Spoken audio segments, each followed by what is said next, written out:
Welcome to this YouTube explainer for Londoner.news. We're skipping the usual intro today because, honestly, UK politics just underwent an absolute seismic shift. Let's immediately address the core question that brought you here. What exactly is going on with Andy Burnham? Okay, let's dive into this.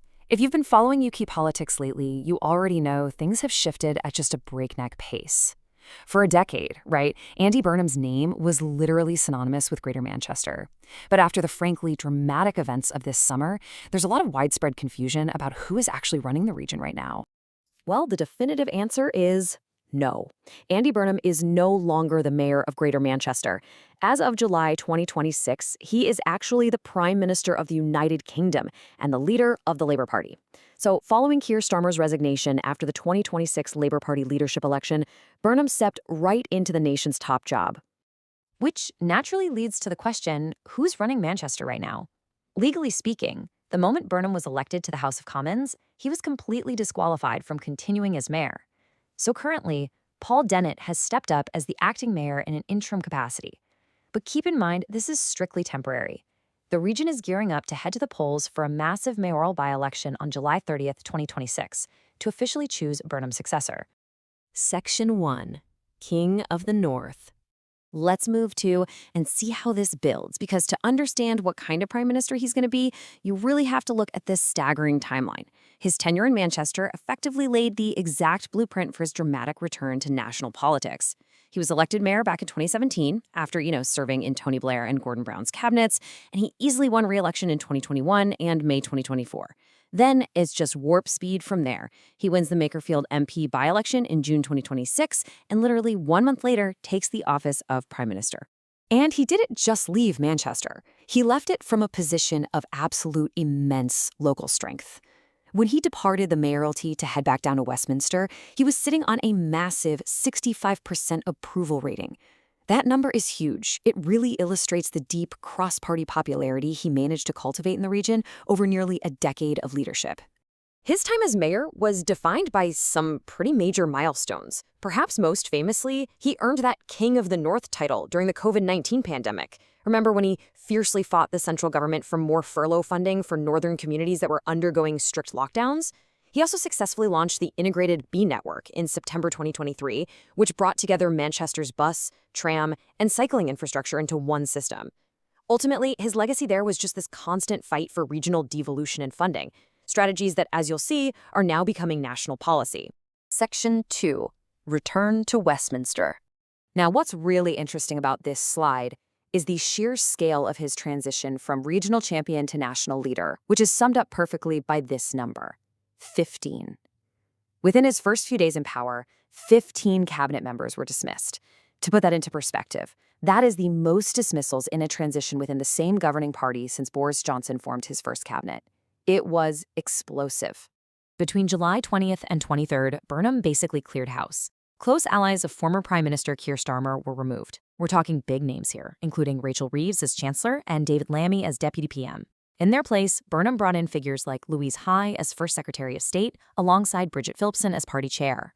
This wasn't just a tweak, it was a rapid structural overhaul designed to pivot the entire direction of the government.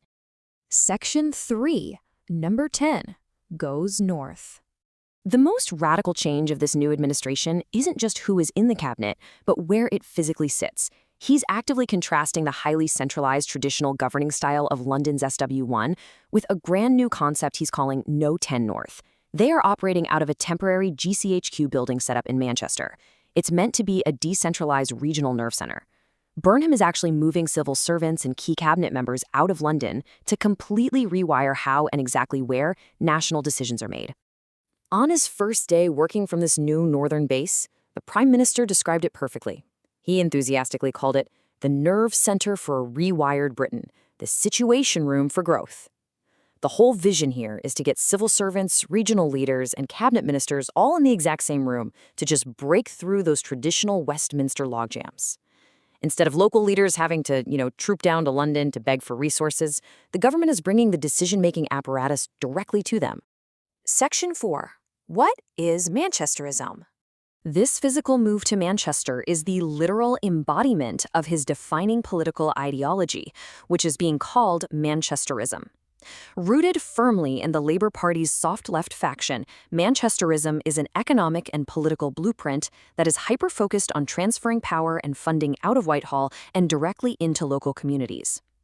Burnham explicitly frames this as the absolute replacement for trickle-down economics. And this brilliantly illustrates the core tenets of that philosophy. He's pushing for maximum devolution, and not just for English regions, but for Scotland, Wales, and Northern Ireland too. The stated goal is good growth in every postcode, which really leans into those soft left principles, like greater public ownership of essential utilities. Essentially, he's taking the very strategies he used to govern Greater Manchester and applying them on a massive national scale. Section 5. Challenges for the PM. Of course, completely upending the traditional British government structure comes with immense, immediate pressure. A really stark domestic crisis is already looming. Burnham's leadership team has been explicitly warned that without a radical housing first and massive council house building agenda, the number of homeless people in England could rise by 25%.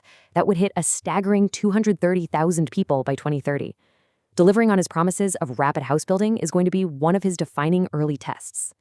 And then, naturally, there is the political friction.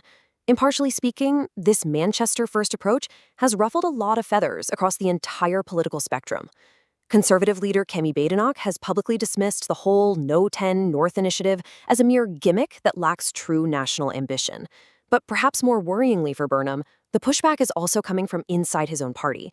Several Southern and Midlands Labour MPs have expressed serious anxiety that their constituents are going to be geographically sidelined by a government heavily fixated on the North. Which really brings us to the ultimate test of this new political era. Burnham is attempting something wholly unprecedented in modern British history. He is actively testing whether localism can actually scale to the national level without fracturing party unity or completely isolating regions outside of his immediate northern base. So the crucial point is, this is a highly fluid situation that is reshaping British politics literally by the hour.